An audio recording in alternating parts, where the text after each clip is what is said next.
Buenas, então nesse vídeo eu quero falar sobre a VMA, né, que seria Variable Moving Average, né, ou a média móvel variável, tá? Não confundir com médias de volume, né, porque você vai ver outros lugares traduzindo VMA para algo como volume, né, Moving Average ou média móvel de volume, né? Também para não ser confundida com VWAP, né, que é a média móvel ponderada pelo volume, tá? Então são definições diferentes que você vai encontrar em diferentes plataformas e diferentes estudos, né? Mas só para deixar claro que o que a gente vai estudar aqui é a Variable Moving Average, tá? O que a gente vai fazer é traduzir este código do Lazy Bear aqui do TradingView, né? E antes da gente falar do código, eu quero mostrar como que a gente transferiu o código do TradingView para o Profit Chart. Rapidamente eu quero mostrar esse post aqui do Pro Real Code, tá? Que eu acredito que foi da onde o Lazy Bear adaptou o código para o TradingView, tá? Porque é exatamente o mesmo código, né? Então eu queria aproveitar para, como a gente sempre faz, né? Normalmente quando a gente fala de algum indicador, é tentar fazer algumas definições, tá? Então eu já fiz uma tradução do que diz aqui o indicador que eu sempre gosto de dar crédito, né? O Nicholas descreveu. Ele diz que a média VMA é uma média exponencial capaz de regular automaticamente a sua porcentagem de suavização com base na inconstância do mercado. Então, basicamente, o que ele está dizendo é que a média VMA ela vai automaticamente ajustar, né, a sua porcentagem de suavização, né? Como a gente sabe, médias móveis vão ter diferentes formas de suavizar a informação que ela está apresentando, tá? Então, essa é a forma que a VMA vai tentar fazer. Então, ele diz que a sua sensibilidade cresce dando mais peso ao preço que está em aberto, ou seja, do período que está em andamento, né, para gerar sinais de curto e médio prazo. Então, ele diz também que a maioria das formas de calcular média móvel, né, não consegue compensar movimentos laterais, né, ou seja, os movimentos de consolidação. Por isso, normalmente elas acabam gerando falsos sinais, né? E médias longas tendem a ser lentas em responder à reversão de tendências estabelecidas, né? Isso foi algo que a gente discutiu no indicador JMA, média móvel Jurek, né, que tenta suavizar justamente esse tipo de problema. O fato de que a média móvel, por ser um indicador do tipo atrasado, ele demora, em alguns casos, dependendo do tipo de média que você está trabalhando, ele demora para responder às variações, ou seja, às viradas, às reversões de tendência, né? Então, como a gente conversa naquele vídeo, eu recomendo você assistir, existem várias formas de tentar corrigir esse problema, né? O Jurek lá, JMA, fez de uma forma, a VMA faz de outra, né? Regulando automaticamente essa sensibilidade para compensar esse problema, tá? Ele diz também que a VMA é normalmente conhecida como VIDIA também, você vai ver este termo também de média móvel, tá? Porém, essa que a gente tem no código aqui é uma versão modificada deste conceito, tá? Porque ele diz que a VMA ela foi desenvolvida pelo Tushar S. Shand, tá? E foi apresentada pela primeira vez num artigo de uma revista chamada Technical Analysis of Stock and Commodities, em 1992, onde ele usou o desvio padrão como índice de volatilidade para a média.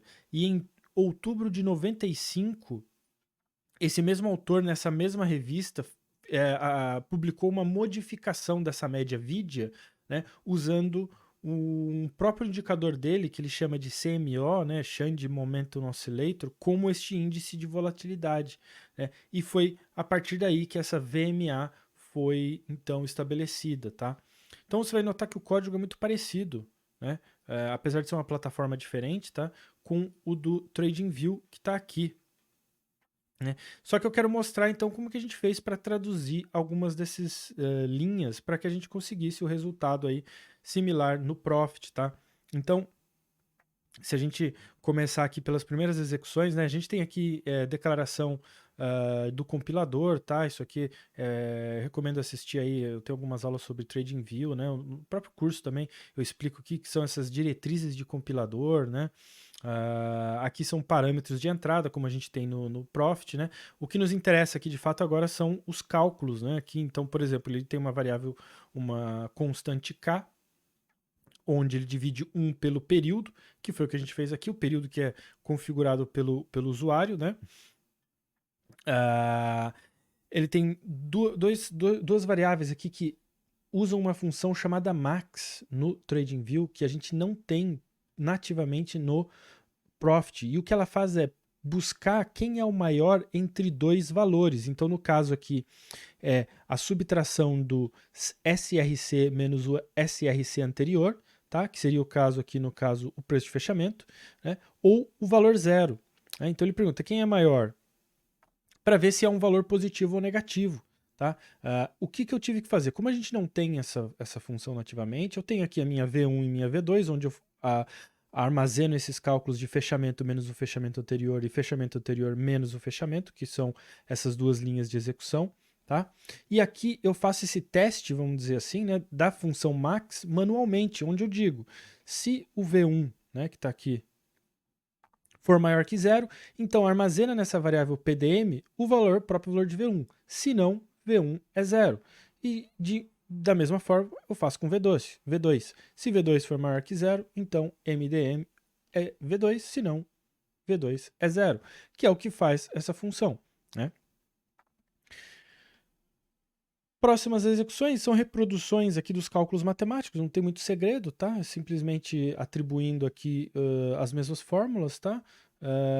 De cálculo até a gente chegar aqui, até mesmo as próprias funções de highest são exatamente iguais, tá? Da forma que funcionam no TradingView e no Profit. Então a gente tem isso em nossa vantagem, que as funções highest e lowest, né, funcionam da mesma forma. E aqui no final, só para a gente completar, né? No final, obviamente, a gente customiza de forma diferente a nossa plotagem, tá? Então aqui no TradingView você tem a vantagem de fazer a plotagem e na própria função de plotagem estabelecer configurações de plotagem, de espessura de linha, de coloração, coisa que a gente não consegue fazer no Profit. Então o que a gente faz é fazer a plotagem do valor VMA, estabelecer uma coloração através de uma regra de coloração, que simplesmente busca se a média está subindo, descendo ou lateral. Né? Se estiver subindo, ela vai pintar de verde, descendo de vermelho, lateral de branco. E a gente usa a função setPlotColor para definir justamente essa coloração. Tá? E o resultado a gente pode ver aqui, né, sendo plotado no nosso indicador. Tá? Então vamos aumentar um pouquinho aqui. Você vê aqui, né, quando tá lateral, ela pinta de branco. Né? Aqui, quando ela fez um zigue-zague, né? Um momento meio lateral aqui, né? Então ficou alternando entre, vamos aumentar um pouco aqui, entre vermelho e verde, né? Mas de forma geral, aqui outro momento lateral, então você note, né, que médias móveis é complicado, tá? O problema, né, de lateralização, né? É muito difícil você conseguir resolver esse problema, tá? Então, a ideia dessa VMA é justamente usar como níveis de suporte e resistência. Né? Então, a ideia é que você plote aqui e observe essa linha como níveis de suporte e resistência.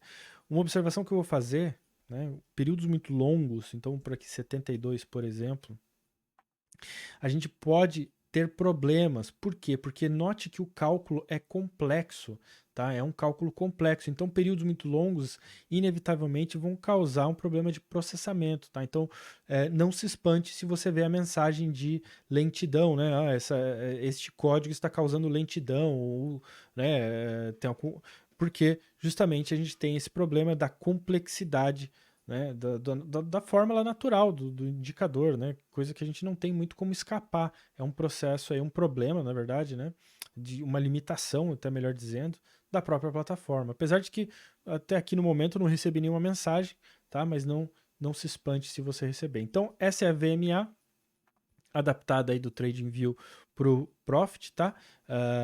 Deixa aí suas sugestões caso você queira customizar ou incrementar esse tipo de indicador para a gente fazer algo aí, talvez um backtest ou algo desse tipo, legal? Então é isso aí, a gente se vê no próximo vídeo.